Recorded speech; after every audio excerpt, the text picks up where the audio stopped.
Pour ce qui est des salles de shoot, parce que c'est quand même le sujet, c'est le sujet que nous on essaie de défendre.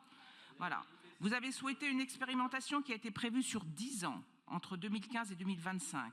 Cette expérience a conduit malheureusement à un premier rapport dont vous oubliez souvent les réserves qu'il a souligné. Faible impact des salles de shoot sur les infections dans le contexte français, absence de lien avec un parcours de soins orientant vers le sevrage, inadéquation face au problème du crack, évaluation incomplète des nuisances pour les riverains et inacceptation sociale. En somme, une portée qui demeure contestée.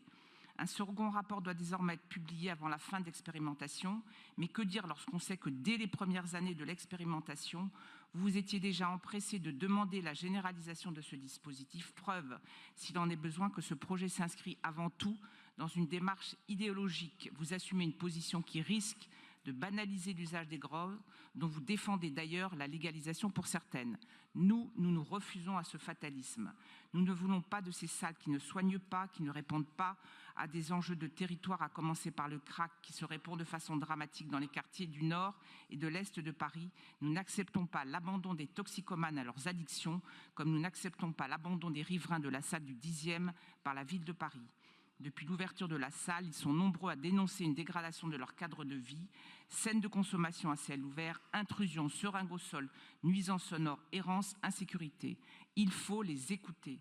Nous proposons d'autres solutions en demandant la création des centres de prise en charge globale des toxicomanes sanitaires, sociales et psychologiques en dehors des zones urbaines denses et des lieux de trafic. Je vous remercie.